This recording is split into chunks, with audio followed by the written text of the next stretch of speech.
To Sam institute daily current affairs August 22, 2024 నాటి current affairs మనం discuss చేద్దాం. మరి ఆగస్ట్ 22, 2024 ఒక కరెంట్ అఫైర్స్ హెడ్లైన్స్ మనం చూసినట్లయితే రుమి 1 నింగినించేని తిరిగి వచ్చే రాకెట్ అని చెప్పేసి ఒక సంబంధించి ఒక ప్రధానమైన వార్త మనకి ఈరోజు ఉంది. అంటే మన భారతదేశం చెందినటువంటి స్పేస్ జోన్ ఇండియా అనే సంస్థ రుమి 1 అనే పేరుతో ఒక హైబ్రిడ్ రాకెట్ని తయారు చేయడం జరిగింది. దాని ప్రయోగం ఈ వారంలో ఉంది. దానిపైన ఉన్న విశేషాలు చూద్దామండి. అండ్ జాబిల్ ఉపరితలాన్ని కప్పేసిన శిలాద్రవం అంటే ఇస్రో చంద్రయాన్ 3 అనే ప్రయోగం ద్వారా చంద్రయాన్ 3 దానికి సంబంధించిన మిషన్లో భాగంగా మరి ప్రజ్ఞాన్ రోవర్ని కూడా పంపించడం జరిగింది. దానిలో ఉన్నటువంటి విశ్లేషణ చేసినట్లయితే అంటే ప్రజ్ఞాన్ రోవర్ ఇచ్చినటువంటి ఇమేజెస్ని విశ్లేషణ చేసి జాబిల్ ఉపరితలాన్ని అంటే ఇక్కడ చంద్రమండల ఉపరితలాన్ని శిలాద్రవం ఒక మాగ్మా అనేది కప్పేసింది అని చెప్పేసి ఒక సంబంధించినటువంటి ఒక పరిశోధన అనేది వెల్లడి కావడం జరిగింది. నెక్స్ట్ వచ్చేసి అడవుల యొక్క సంబంధించినటువంటి విస్తీర్ణాన్ని పెంచే లక్ష్యంతో పర్యావరణ పరిరక్షణలో భాగంగా BPCL Bharat petroleum corporation of India limited వాళ్ళు అరణ్య అనే ఒక ప్రాజెక్ట్ని ప్రారంభించడం జరిగింది. దానికి సంబంధించిన విశేషాలు చూద్దాం. అండ్ బ్రిటన్ దేశానికి చెందినటువంటి బ్రాండ్ ఫైనాన్స్ సంస్థ ఒక ఫుడ్ అండ్ డ్రింక్ అనే విషయంలో ఒక నివేదికని విడుదల చేయడం జరిగింది. దానికి సంబంధించిన విశేషాలు చూద్దాం. అండ్ ఆంధ్రప్రదేశ్ రాష్ట్రంలో అనకాపల్లి జిల్లాలో అచ్యుతాపురం సెజ్ ఫార్మా కంపెనీలో భారీ పేలుడు జరిగింది.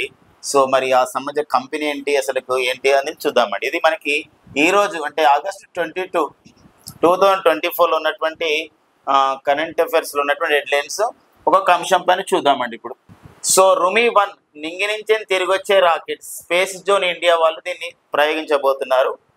మరి ఇది మిషన్ రుమి 2024 అనే పేరుతో రోదశలో శకలాలు పేరుకుపోతున్న నేపథ్యంలో ఇంధనం పోగా మిగిలిన రాకెట్ని తిరిగి భూమికి తెచ్చి పునర్వినియోగించేలా చేయడమే దీని యొక్క లక్ష్యం అన్నమాట. అంటే ఏంటంటే ఇక్కడ ఇప్పుడు మనకి స్పేస్ ఎక్స్ వాళ్ళ సంస్థ ఉంది. స్పేస్ ఎక్స్ అంటే ఇక్కడ ఎలన్ మాస్క్ ప్రారంభించినటువంటి ఒక సంస్థ ఉందండి. ఎలన్ మాస్క్ ప్రారంభించినటువంటి సంస్థ వచ్చేసి ఇక్కడ ఏంటంటే స్పేస్ ఎక్స్.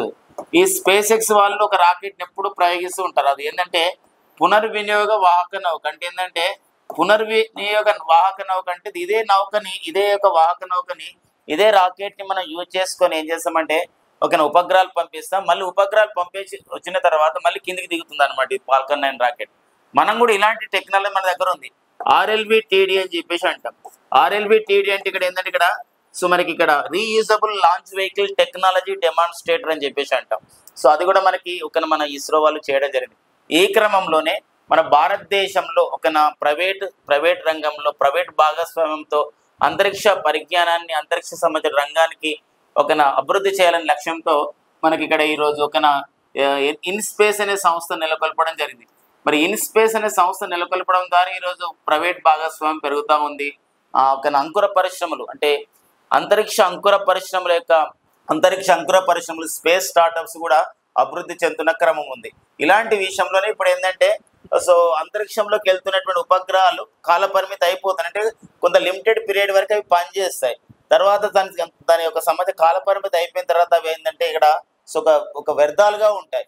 ఆ వ్యర్థాలు ఇప్పుడు అంతరిక్షంలో ఎక్కువయ్యాయి. రానున్న రోజుల్లో ఇది ఒక సంబంధించినటువంటి ఒక ప్రమాదం కావచ్చు అని చెప్పేసి అంతరిక్ష శాస్త్రవేత్తలు భావిస్తున్నారు. ఈ క్రమంలోనే అంతరిక్షంలో పేరుకపోయిన వ్యర్థాలను తీసుకురావడంతో పాటుగా ఇప్పుడు ఒక కొత్త టెక్నాలజీ ఏంటంటే ఇప్పుడు రాకెట్ పునర్వినియోగ రాకెట్ని యూజ్ చేసుకోవడం. అంతేకాకుండా ఉపగ్రహాలు ఏవైతే ఎక్స్పైర్ అయినాయో వాటిని మళ్ళీ తీసుకురావడం. ఆ క్రమంలోనే రుమి 1 అనే పేరుతో ఒక సంబంధించినటువంటి ఒక రాకెట్ని ఈరోజు అంటే ఆగస్టు 24, 2024 ప్రయోగించబోతున్నారు. ఈ రుమి 1 అనే రాకెట్ ద్వారా 53 ఉపగ్రహాలు వెళ్తున్నాయండి. 53 ఉపగ్రహాలు పంపించబోతున్నారు. ఇవన్నీ కూడా చిన్న శాటిలైట్స్ అనమాట. అంటే చాలా తక్కువ బరువుతో ఉన్నటువంటి శాటిలైట్స్. మరి మిషన్ రుమి 2024 పేరుతో మనకు రోదసి అంటే ఇక్కడ అంతరిక్షంలో శకలాలు పేరుకుపోతున్న నేపథ్యంలో ఇంధనం పోగా మిగిలిన రాకెట్ను తిరిగి భూమికి తెచ్చి పునర్వినియోగించేలా చేయడం దీని యొక్క లక్ష్యం. అంటే మళ్ళీ ఈ రుమి రాకెట్ ఉందో పైకి వెళ్తుంది, వివిధ కక్షల్లో ఉపగ్రహాలని ప్రవేశపెట్టిన తర్వాత ఏదైతే రాకెట్ ఉందో ఆ కక్షలో పెట్టినటువంటి ఉపగ్రహాలను పంపించిన రాకెట్ రుమి ఉందో అది మళ్ళీ కిందికి వస్తుంది అనమాట. దాన్ని మనం మళ్ళీ పునర్వినియోగించుకోవడానికి అవకాశం అనేది ఉంటుంది అనమాట. ఇది దీని యొక్క ఉద్దేశం. మరి దీనిలో ఈ యొక్క రుమి వన్ రాకెట్ ద్వారా ఆగస్టు 24, 2024 53 ఉపగ్రహాలని పంపించబోతున్నారు. ఈ 53 ఉపగ్రహాల్లో 50 పీకో ఉపగ్రహాలు, 3 క్యూబ్ ఉపగ్రహాలు. మరి ఈ క్యూబ్ ఉపగ్రహాలు అనేది ఏంటంటే ఇక్కడ సో దేనికి పంపిస్తున్నారు క్యూబ్ ఉపగ్రహాలు అంటే ఇక్కడ కాస్మిక్ రేడియేషన్ అబ్జర్వ్ చేయడం. So what is cosmic radiation? మరి కాస్మిక్ రేడియేషన్ అంటే ఏంటంటే కాస్మాలజీ అంటే విశ్వం గురించి అధ్యయనం చేయడాన్ని మనము సో మన యూనివర్స్ గురించి అధ్యయనం చేయడానికి మనకి ఇక్కడ మనకి ఏంటంటే కాస్మాలజీ అని చెప్పేసి అంటాం. అలాంటి కాస్మిక్ రేడియేషన్ యొక్క దాని యొక్క రేడియోధార్మికత ఎలా ఉంది, దాని అన్ని విషయాలు అంటే యూవీ రేడియేషన్ అంటే అల్ట్రా వైలెట్ రేడియేషన్ అక్కడ దానిపైన, అంతేకాక గాలి నాణ్యత అంటే వాతావరణంలో ఇవన్నీ కూడా ఇది 3 క్యూబ్ ఉపగ్రహాలలో పనిచేయబోతున్నాయి. దాంతోపాటుగా మనం చూసినట్లయితే పీకో ఉపగ్రహాలు అంటున్నాం. పీకో ఉపగ్రహాలు వచ్చేసి ఎన్ని అని చెప్పేసి అంటే ఇక్కడ సో మనకి కాస్మిక్ ఉపగ్రహాలు వచ్చేసి మొత్తం ఉపగ్రహాలు ఈ రూమీ 1 రాకెట్ ద్వారా మొత్తం 53 ఉపగ్రహాలు పంపిస్తే ఇలా 3 క్యూబ్ ఉపగ్రహాలు, మిగతా 50 పీకే ఉపగ్రహాలు అంటే వాటి యొక్క సైజుని బట్టి మనం అలా అనొచ్చు అనమాట. ఈ 3 క్యూబ్ ఉపగ్రహాలు వాటి యొక్క ఉద్దేశం ఏంటంటే కాస్మిక్ రేడియేషన్, యూవీ రేడియేషన్, గాలి నాణ్యత. మరి నెక్స్ట్ వచ్చేసి ఇక్కడ మరి మిగతా 50 పీకో ఉపగ్రహాలు. మరి 50 పీకో ఉపగ్రహాలు ఏంటంటే ఇక్కడ నింగిలో కంపన స్థాయి ఎలా ఉంది అంటే నింగిలో ఆకాశంలో అంతరిక్షంలో కంపన స్థాయి ఎలా ఉంది, గాలి సంబంధించిన కంపనాలు ఉంటాయి కదండి, దాని విషయం అంటే ఓజోన్ పొర స్థితి ఎలా ఉంది అంటే మన భూమి పైన ఉన్నటువంటి ఏదైతే ఓజోన్ పొర ఉందో మనకి అతినీల లోహిత కిరణాలను అడ్డుకుంటుందో అలాంటి సంబంధించిన ఓజోన్ పొర స్థితి. ఎందుకోసం అంటే ఈ గ్లోబల్ వార్మింగ్ ఎలా జరుగుతుంది అంటే ఈరోజు ఫ్లోరో కార్బన్స్ మొత్తం కూడా సో ఓజోన్ ని దెబ్బతీస్తున్న క్రమం ఉంది. ఇలాంటప్పుడు ఓజోన్ పరిస్థితి ఎలా ఉంది, అంతేకాకుండా ఓజోన్తో పాటు ఇతర పర్యావరణ పరిస్థితులు అనేది ఎలా ఉన్నాయి ఈ నింగిలో అని చెప్పేసి ఆకాశంలో అని చెప్పేసి 50 పీకో ఉపగ్రహాలు అధ్యయనం చేస్తాయి. అయితే ఈ ఉపగ్రహాలని మనకి పైకి పంపించిన తర్వాత నెక్స్ట్ ఏం చేస్తున్నారంటే ఇప్పుడు అక్కడ ఏదైతే రాకెట్ మండుతున్నప్పుడు దానిలో కొంత భాగం అనేది సో కాలిపోతుంది. అలాంటి వ్యర్థాన్ని కూడా ఏంటంటే పారాచూట్లతో సురక్షితంగా భూమికి తీసుకొస్తారు. వాటిని మళ్ళీ వినియోగించుకోవాలి, నూతన సాంకేతికతను అభివృద్ధి చేస్తారు. అంటే మొత్తం రాకెట్ని మళ్ళీ ఈ రాకెట్ మొత్తం కూడా ఏదైతే రూమీ 1 రాకెట్ ఉందో సో మనకు ఉపగ్రహాలని కక్షలో ప్రవేశపెట్టిన తర్వాత మిగిలిన భాగం అంతా కూడా మళ్ళీ పారాచూట్ల సాయంతో కిందకు వస్తుంది. మళ్ళీ దాన్ని మనం వినియోగించుకోవాలి, నూతన సాంకేతికత వాడతాం. దేశంలోనే తొలిసారిగా చెన్నైలో ఉన్నటువంటి ఈసీఆర్ అనే ఒక కేంద్రం ఉంటుంది. ఈ యొక్క స్పేస్ జోన్ ఇండియా అనే సంస్థకి సో అక్కడ తిరువందై తీర గ్రామం నుంచి దీన్ని ప్రయోగించబోతున్నారు. ఏ రోజున ప్రయోగించబోతున్నారు మై డియర్ ఫ్రెండ్స్ అంటే ఇక్కడ ఆగస్టు 24, 2024 ఇది ప్రయోగించబోతున్నారు. Hydraulic mobile container launch pad నుండి ప్రయోగం అంటే జనరల్గా ఏంటంటే మన దేశంలో అంతరిక్ష ప్రయోగాలంటే ఫస్ట్ మనకు గుర్తుకొచ్చేది స్పేస్ శాటిలైట్ లాంచింగ్ అంటే మన వెంటనే గుర్తుకొచ్చేది సతీష్ ధావన్ స్పేస్ సెంటర్ అంటే ఆంధ్రప్రదేశ్ రాష్ట్రంలోని శ్రీహరికోటలో ఉన్నటువంటి మనకి తిరుపతి జిల్లాలో ఉన్నటువంటి శ్రీహరికోటలో ఉన్నటువంటి సతీష్ ధావన్ స్పేస్ సెంటర్ నుండి మనం ప్రయోగిస్తాం. లేకపోతే ఈ మధ్య కాలంలోనే మనకి తమిళనాడు రాష్ట్రంలోని తుతుకుడి జిల్లాలోని కులశేఖర పట్టణం వద్ద కూడా కులశేఖర పట్టణం అని చెప్పేసి అంటాం. ఈ కులశేఖర పట్టణం వద్ద కూడా 2వ స్పేస్ పోర్ట్ని ఏర్పాటు చేయడం జరిగింది. అయితే అలా కాకుండా అంటే అలాంటి అంతరిక్ష ఉపగ్రహ ప్రయోగ వేదికల నుండి కాకుండా hydraulic mobile container launch pad అంటే ఏంటంటే హైడ్రాలిక్ మొబైల్ కంటైనర్ అంటే ఒక పెద్ద లారీ లాంటిది అనమాట. ఆ లారీ లాంటి దానిపైన మొబైల్ అంటే అది కదులుతుంది. హైడ్రాలిక్ మొబైల్ కంటైనర్ దానిపైన ఈ ఉపగ్రహాలన్నీ పెట్టేసి దాని మీద అంటే ఈ యొక్క సంబంధించినటువంటి ఏదైతే మనం రాకెట్ అంటున్నామో రూబీ 1 రాకెట్ పైన మొత్తం ఉపగ్రహాలు పెట్టేసి ఆ కంటైనర్ నుండి ఎక్కడి నుండి లాంచ్ చేయబోతున్నారంటే దేశంలో తొలిసారిగా ఇలాంటి ప్రయోగాన్ని చెన్నైలో చేయబోతున్నారు. వెరీ మనకి ఇక సైన్స్ అండ్ టెక్నాలజీ అప్డేట్స్ విషయంలో ఇది చాలా ఇంపార్టెంట్గా మనం గుర్తుపెట్టుకోవాల్సిన అవసరం అనేది చాలా ఉందండి. నెక్స్ట్ చూద్దామండి. జాబిల్లు ఉపరితలాన్ని కప్పేసినటువంటి శిలాద్రవం అని చెప్పేసి ఇస్రో యొక్క పరిశోధన జరిగింది అనమాట. ఏంటి మరి ఇస్రో మనకి చంద్రయాన్ 3 డాటా విశ్లేషణలో వెల్లడి జరిగింది. సో జాబిల్లి అంటే కూడా చంద్రుడు అనమాట. చంద్రమండలం పైన సో మనం ఈరోజు చంద్రమండలం పైన సో దక్షిణ ధ్రువాన్ని మనం సక్సెస్ఫుల్గా చేరినటువంటి సో తొలి దేశంగా మన భారతదేశం అంటే చేరడం అంటే మన యొక్క చంద్రయాన్ 3 ప్రజ్ఞాన్ రోవర్ కానివ్వండి విక్రమ్ ల్యాండర్ కానీ ఇవన్నీ కూడా చేరడం జరిగింది. ఆగస్టు 23 2023 చేరడం జరిగింది అనమాట. ఈ క్రమంలోనే అక్కడ దిగినటువంటి ప్రజ్ఞాన్ రోవర్ ఏదైతే ఉందో ఈ ప్రజ్ఞాన్ రోవర్ ఎంతో విలువైనటువంటి ఖనిజాలు ఉన్నాయి, ఇలాంటి విషయాలపైన కూడా చెప్పడం జరిగింది. ఎట్ ద సేమ్ టైం ఈ జాబిల్ ఉపరితలం శిలాద్రవం ఉంది. శిలాద్రవం అంటే మ్యాగ్మా, అంటే సో ఈ మ్యాగ్మా అని చెప్పేసి అంటే ఈ మ్యాగ్మా అంటే ఏంటంటే ఇక్కడ ఏదైతే మనకి ఏమంటారంటే చాలా వేడిగా ఉన్నటువంటి వేడైన తర్వాత వేడై మళ్ళీ చల్లారుతున్నటువంటి పదార్థం ఏదైతుందో అలా ఉంది అని చెప్పొచ్చు అనమాట. అది చంద్రయాన్ 3 డాటా విశ్లేషణ జరిగింది అనమాట. అంటే ప్రజ్ఞాన్ రోవర్ ఒక 100 మీటర్ల ట్రాక్ వెంబడి కొలతను రికార్డు చేసింది. రికార్డు చేసి ఆ క్రస్ట్ ఏదైతే మనకు చంద్రుడి యొక్క ఉపరితలం ఉందో ఆ ఉపరితలం పైన గతంలో మనకు కొన్ని సంబంధించినటువంటి సిద్ధాంతాలు ఉన్నాయి. ఏంటంటే ఇక్కడ చంద్రుడు భూమి అనేది ఒకటేసారి ఏర్పడ్డాయి, కానీ ఇక్కడ ఏమవుతుందంటే చంద్రుడి యొక్క భూమి ఏర్పడుతున్న క్రమంలో చంద్రుడు తొందరగా చల్లబడ్డాడు, ఇలాంటి నేపథ్యం జరిగింది. అలా మ్యాగ్మా ఏర్పడిందని ఒక సంబంధించిన విషయం. అందుకే చూడండి, చంద్రుడిపై మట్టి ఏకశిల వంటి ఫెర్రాన్ అనార్థోసైడ్ FANతో తయారైందని చెప్పేసి ఇక్కడ ఈ యొక్క ఇస్రో వాళ్ళు ఇచ్చినటువంటి రిపోర్ట్స్ని, అంటే ఇస్రో వాళ్ళు ఇచ్చిన ఇమేజెస్ని అహ్మదాబాద్లో ఉన్నటువంటి మన గుజరాత్ ఉన్న అహ్మదాబాద్లో PRL అనే సంస్థ ఉంది. పిఆర్ఎల్ అనగా ఏంటంటే ఇక్కడ ఫిజికల్ రీసెర్చ్ ల్యాబొరేటరీ అని చెప్పేసి అంటాం. సో వాళ్ళు ఇట్లా అధ్యయనం చేసి చెప్పడం జరిగింది అనమాట. అంతేకాకుండా ప్రజ్ఞాన్ రోవర్ ఈ యొక్క సంబంధించినటువంటి చంద్రమండలం పైన మెగ్నీషియం ఆనవాళ్ళను కూడా గుర్తించడం జరిగిందని చెప్పేసి కూడా ఒక ఇస్రో సంబంధించినటువంటి ఈ యొక్క చంద్రయాన్ 3 ద్వారా ఈరోజు మనకి డాటా అనేది రావడం జరిగింది అనమాట. అంటే వాళ్ళు ఇచ్చినటువంటి ఇమేజెస్ని మన వాళ్ళు ఇలా అధ్యయనం చేయడం జరిగింది. ఓకేనా, ఇది ఒక ఇంపార్టెంట్గా మనం చూసుకోవాల్సిన అవసరం ఉంది. ఇస్రో అంటున్నాం కాబట్టి ఇండియన్ స్పేస్ రీసెర్చ్ ఆర్గనైజేషన్ 1969లో ఆగస్టు 15 ఇస్రో అనేది ఏర్పాటు చేయబడింది. మరి ఇస్రోకి ప్రజెంట్ చైర్మన్ అయితే సోమనాథ్ గారు, ఒక శ్రీధర సోమనాథ్ గారు ఇస్రోకి ప్రజెంట్ చైర్మన్గా పనిచేస్తున్నారు. నెక్స్ట్ కరెంట్ అఫైర్ చూద్దాం. అరణ్య ప్రాజెక్ట్ BPCL సంస్థ, అంటే ఇక్కడ మనకి Bharat petroleum corporation of India లిమిటెడ్గా పిలుస్తున్నాం BPCL. ఈ కార్పొరేట్ సోషల్ రెస్పాన్సిబిలిటీతో భాగంగా, అంటే కార్పొరేట్ సామాజిక బాధ్యతలో భాగంగా చాలా సంస్థలు కూడా ఒక సామాజిక సంబంధించినటువంటి ఒక కార్యక్రమాలు నిర్వహిస్తున్నాయి. ఈ క్రమంలో అరణ్య ప్రాజెక్టుని ప్రారంభించడం జరిగింది. ఈ అరణ్య ప్రాజెక్టుని ఎక్కడ ప్రారంభించడం జరిగిందంటే బీహార్ రాష్ట్రంలో ఒక 50 హెక్టార్ల విస్తీర్ణంలో 1,00,000 సీడ్ బాల్స్ని ఏం చేస్తారంటే ఇక్కడ డ్రోన్ సాయంతో చల్లుతారు. తద్వారా ఏమైందంటే ఆ సీడ్ బాల్స్ అంటే ఇక్కడ మనకి ఈ యొక్క సంబంధించినటువంటి విత్తనాలు ఏవైతే ఉంటాయో ఆ విత్తనాలని ఏం చేస్తారంటే ఇక్కడ వివిధ సంబంధించినటువంటి ఆ సేంద్రియ పదార్థాలతో కలుపుకొని చిన్న సంబంధించినటువంటి ఒక విత్తనంగా కొంచెం చేసేసి ఒక సంబంధించిన మట్టితో చేసేసి దాన్ని చల్లడం జరుగుతుంది అనమాట. ఇది 50 హెక్టార్ల విస్తీర్ణంలో 1,00,000 సీడ్ బాల్స్ చల్లడం జరుగుతుంది. తద్వారా దీనిపైన భూమిపైన పడితే అవి వివిధ ప్రాంతాల్లో స్ప్రెడ్ అయిపోతే తర్వాత క్రమంలో అవి మొక్కలుగా వృక్షాలుగా మారిపోతాయి అనమాట. అంటే ఇది అడవుల పెంపకానికి డ్రోన్లతో విత్తనాలు చల్లే ఒక కార్యక్రమానికి BPCL ఈరోజు ఒక కొత్త ప్రాజెక్ట్ ప్రారంభించింది. ఎక్కడంటే బీహార్ రాష్ట్రంలో. అడగొచ్చు మనకి ఏమనంటే BPCL సంస్థ వాళ్ళు అరణ్య ప్రాజెక్ట్ని అడవుల పెంపకాన్ని గురించి డ్రోన్లతో విత్తనాలు చల్లే ఉద్దేశంతో క్రింది ఏ రాష్ట్రంలో ప్రారంభించడం జరిగిందంటే బీహార్ రాష్ట్రంలో ప్రారంభించడం జరిగింది. పర్యావరణ పరంగా ఇది ఒక మంచి, అంటే ఇది ఒక ఎన్విరాన్మెంట్ అంశంలో పర్యావరణం సంబంధించిన అంశాలను తీసుకుని మనం దీన్ని అధ్యయనం చేయాల్సిన అవసరం అనేది ఉంటుందండి. ఇది ఒక ఎన్విరాన్మెంట్ సంబంధించిన విషయం అండి. ఒక నెక్స్ట్ చూద్దాం.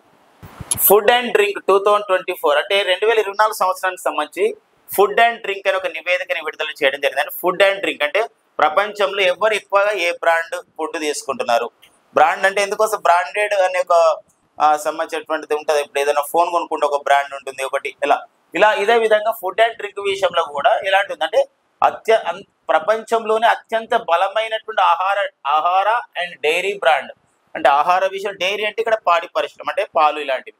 ప్రపంచంలోని అత్యంత బలమైన ఆహార డైరీ బ్రాండ్గా ఇప్పుడు మన భారతదేశం చెందినటువంటి మన గుజరాత్ ద్వారా ప్రపంచవ్యాప్తమైనటువంటి అమూల్కి గుర్తింపు అనేది రావడం జరిగిందండి. ఇది ఒక వెరీ వెరీ ఇంపార్టెంట్గా మనం చూసుకోవాలి.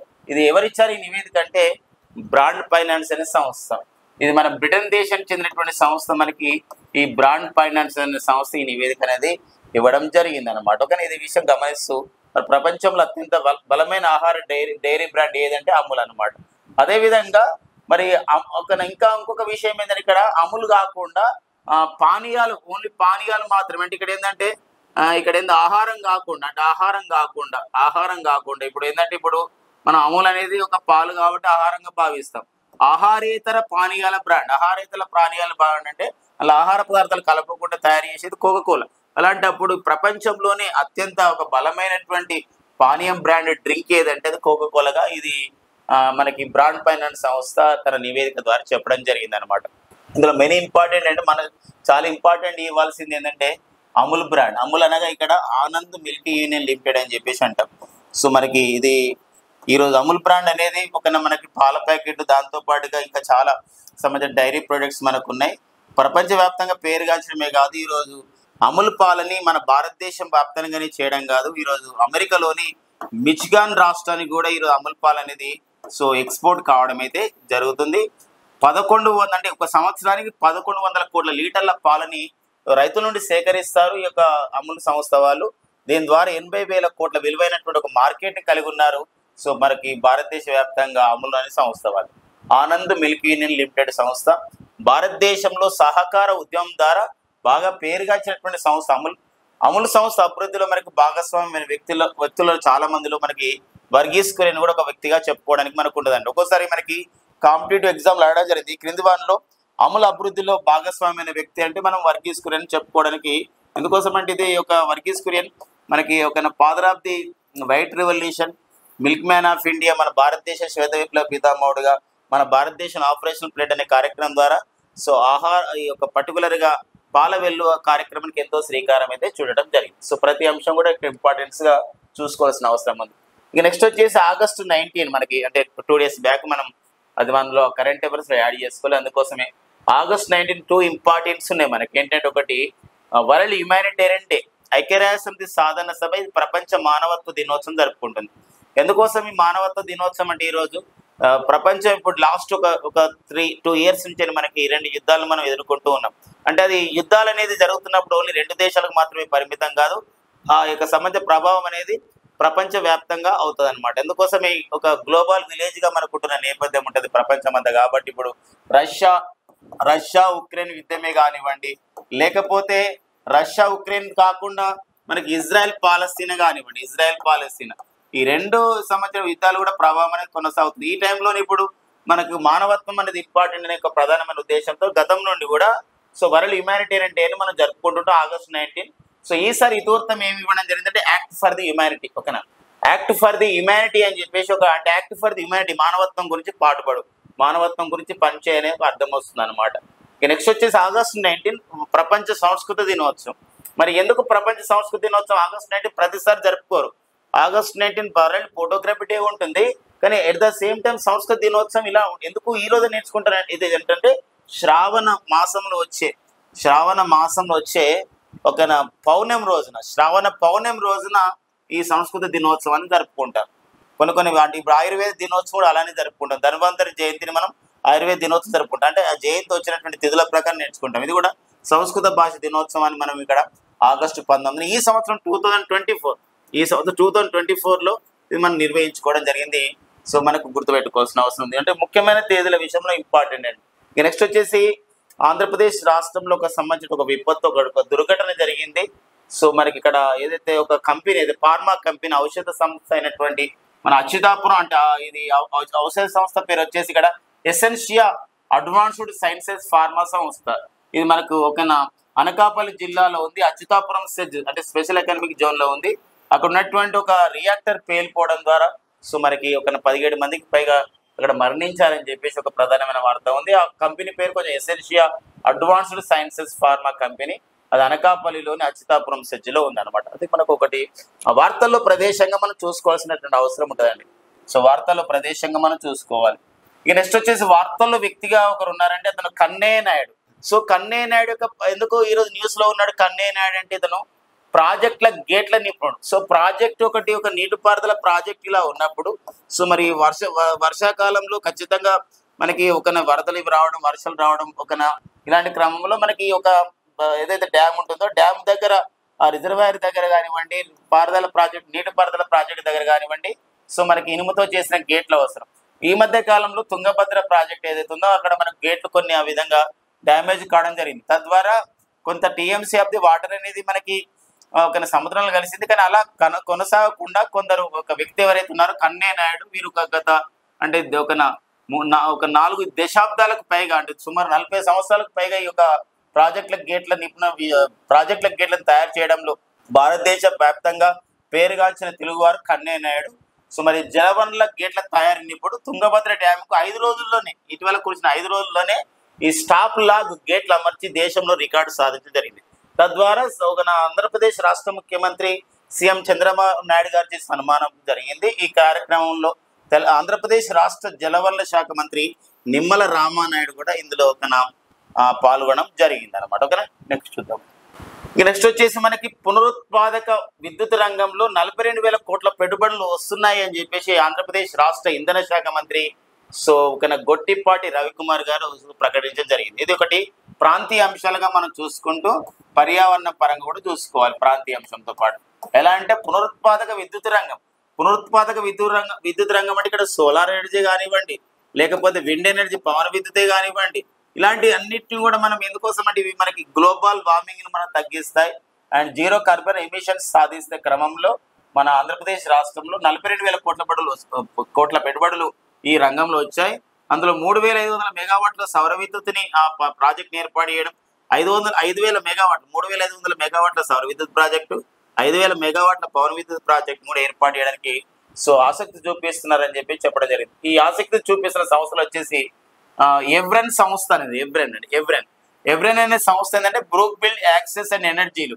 ఈ రెండు సంస్థలు మన Brookfield Axis and Brookfield సంస్థ, ఇంకోటి యాక్సెస్ ఎనర్జీలు. ఈ వీటిని ప్రమోట్ చేసినటువంటి ఎవ్రెన్ సంస్థ ఈ పెట్టుబడులు పెట్టబోతున్నట్లు ప్రకటించడం జరిగింది. ప్రాంతీయ అంశాలు మనం ఎవరు పెట్టుబడులు పెడుతున్నారు, ఏ విషయాలు పెట్టుబడులు పెడుతున్నారు చూసుకోవాలండి. నెక్స్ట్ వచ్చేసి మనకి నల్లగొండ జిల్లా గుండ్లపల్లి మండలంలో రహమంతపురంలో గ్రామంలో మనకి ఒక హిస్టారికల్ అంశం ఒక చారిత్రక అంశము ఏంటంటే ఇక్కడ 3,000 సంవత్సరాల నాటి డాల్మెన్ సమాధి గుర్తించడం జరిగింది. అంటే డాల్మెన్ సమాధి అనేది అంతా కూడా ఏంటంటే రాతి సమాధి అనమాట. ఇలా ఇవన్నీ కూడా రాతి గోడలు కాదు, రాతులు అంటే పెద్ద పెద్ద సంబంధించినటువంటి రాళ్లను అంటే పెద్ద పెద్ద రాళ్ళు ఇలా చేస్తూ ఇక్కడ సమాధి చేస్తారనమాట. ఇలాంటి దాన్ని ఇట్లా గుర్తించి జరిగింది. ఇది 3,000 సంవత్సరాల నాటి డాల్మెన్ సమాధి అని చెప్పేసి అంటాం. కాబట్టి ఇటీవల కాలంలో మన భారతదేశంలో తొలిసారిగా డాల్మెన్ సమాధి యొక్క గుర్తింపు 3,000 సంవత్సరాల నాటి గుర్తింపు ఈ మధ్యకాలం తెలుగు రాష్ట్రాలు ఎక్కడ బయటపడింది, ఎక్కడ కనిపెట్టడం జరిగింది చరిత్రకారులు అంటే నల్లగొండ జిల్లా గుండ్లపల్లి మండలం రహమంతపూర్ గ్రామంలో దీన్ని చేయడం జరిగింది అనమాట. ఈ విషయం మనము గుర్తుపెట్టుకోవాల్సిన అవసరం మనకు ఉంటుందండి. సో మరి నెక్స్ట్ చూద్దాం. సో ఐఓఆర్ఏకు నూతన సెక్రటరీ జనరల్ గా సంజీవ్ రంజన్ ఎంపిక కావడం జరిగిందండి. సంజీవ్ రంజన్. ఐఓఆర్ఏ అంటే ఏంటంటే ఇక్కడ హిందూ మహాసముద్ర దేశాలు అనమాట. హిందూ సముద్రాన్ని తీర ప్రాంతంగా గల దేశాలు అంటే ఇండియన్ ఓషన్ రిమ్ అసోసియేషన్ అని చెప్పేసి అంటామండి. ఇండియన్ ఓషన్ రిమ్ అసోసియేషన్ ఈ యొక్క తీర ప్రాంత భద్రతతో పాటుగా ఏదన్నా తీర ప్రాంత భద్రతతో పాటుగా ఉగ్రవాద నిరోధకంతో పాటుగా ఇక్కడ ఏంటంటే విపత్తులు కానీ ఏదైనా వచ్చినప్పుడు సాయం చేసుకోవడం అనే ప్రధానమైన ఉద్దేశంతో 1997 మార్చి 7న ఇండియన్ ఓషన్ రిమ్ అసోసియేషన్ ఏర్పాటు చేయడం జరిగింది. మారిషస్ లోని ఎబాన్ అనే ప్రాంతంలో దీని ప్రధాన కార్యాలయం ఉంది. అయితే ఐఓఆర్కి 2025 జనవరి 1 నుండి సెక్రటరీ జనరల్ గా మన భారతీయుడు అయినటువంటి సంజీవ్ రంజన్ అండి. అతని పేరు ఏంటంటే సంజీవ్ రంజన్ నియమితులు కావడం జరిగిందండి. సో ఈ నేపథ్యాన్ని కూడా చూసుకోవాల్సిన అవసరం ఉంది. భారతంలో వ్యక్తులుగా ఇంపార్టెంట్ గా ఉంటుంది. సంజీవ్ రంజన్ 1993 ఐఎఫ్ఎస్ అధికారి, ఇండియన్ ఫారిన్ సర్వీస్ అధికారి. మరి 23 దేశాలు ఇందులో సభ్య దేశాలుగా ఉంటాయి. 12 దేశాలు భాగస్వామ్యం అంటే చర్చల భాగస్వామిగా ఇందులో హాజరైతాయి. సో ఈ పాయింట్ మనం చూసుకోవాలి. సో ఐఓఆర్ ఏంటి, అసలు ఎవరు దానికి సెక్రటరీ జనరల్ గా ఉన్నారు, ఇలాంటి క్వశ్చన్స్ వస్తాయి. ఈ మధ్య కాలంలో తెలంగాణలో జరిగినటువంటి టీఎస్పిఎస్సి అండ్ టీజీపీఎస్సి అయింది. ఇప్పుడు టీజీపీఎస్సిలో గ్రూప్ 1 క్వశ్చన్ ఇలాంటి అంటే అంతర్జాతీయ సంస్థల అధిపతులపైన అడిగిన సందర్భం ఉంది. బిమ్స్టెక్ అంటారు, bay of Bengal initiative for the multi sectoral technical and economic cooperation అని చెప్పేసి అంటాం. ఈ బిమ్స్టెక్ కి డైరెక్టర్ జనరల్ గా నియమితులైనటువంటి ఇంద్రమణి పాండే గురించి అడగడం జరిగింది. ఇంద్రమణి పాండే. సో ఇది మనకి ఏంటంటే సార్కు తన ఉనికిని కోల్పోతున్న క్రమంలో భారత్ బిమ్స్టెక్ కి ఇంపార్టెన్స్ ఇస్తుంది కాబట్టి అలా అడిగిన నేపథ్యం ఉంది. ఇందులో కూడా మనకి హిందూ మహాసముద్రంలో ఇటీవల కాలంలో 3 పర్వతాలకి మనం పేర్లు పెట్టుకోవడం జరిగింది. సో యునెస్కో మద్దతుతో అలాంటి నేపథ్యం అనమాట. కాబట్టి ఈ పాయింట్ చాలా ఇంపార్టెంట్ గా మనకు ఉంటుందండి. ఓకే, నెక్స్ట్ చూద్దాం. ఇక నెక్స్ట్ వచ్చేసి మనకి ప్రైవేట్ విశ్వవిద్యాలయం అంటే ఓపీ జిందాల్ గ్లోబల్ యూనివర్సిటీ న్యూఢిల్లీలో ఉన్నటువంటి ఈ యొక్క విశ్వవిద్యాలయం వాళ్ళు దేశంలో తొలిసారిగా ఇండియాస్ ఫస్ట్ కాన్స్టిట్యూషన్ మ్యూజియం అంటే రాజ్యాంగ మ్యూజియం ని భారతదేశంలో తొలిసారిగా ఒక రాజ్యాంగ మ్యూజియం ని ఏర్పాటు చేయబోతున్నారు. సో ఇది మనకు ఒక ఇంపార్టెంట్ రాజ్యాంగ మ్యూజియం అండి.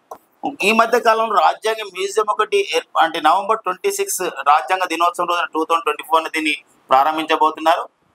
దానికి పూర్తి పేరు వచ్చేసి ఏంటంటే రాజ్యాంగ మ్యూజియం పూర్తి పేరు the constitution academy and the rights and the freedom museum. అంటే కాన్స్టిట్యూషన్ అకాడమీ మనకి రైట్స్ అండ్ ఫ్రీడమ్ అంటే మనకి ఎలాంటి హక్కులు ఉన్నాయి, ఎలాంటి స్వేచ్ఛ ఉందని మొత్తం విషయాలందరూ మనకు తెలుసుకోవడానికి ఉంటుంది అని మనం చెప్పదు. రాజ్యాంగ నిర్మాణంలో భాగస్వామైన వ్యక్తులు కానివ్వండి, వాళ్ళు వివిధ దేశాల రాజ్యాంగం ఎలా తీసుకొచ్చారు, అమలు తీరు ఎలా ఉంది, ఇవన్నీ కూడా ఇది మనకు అడిగే అవకాశం ఉంటుంది ఎక్కడ ఉందని చెప్పేసి.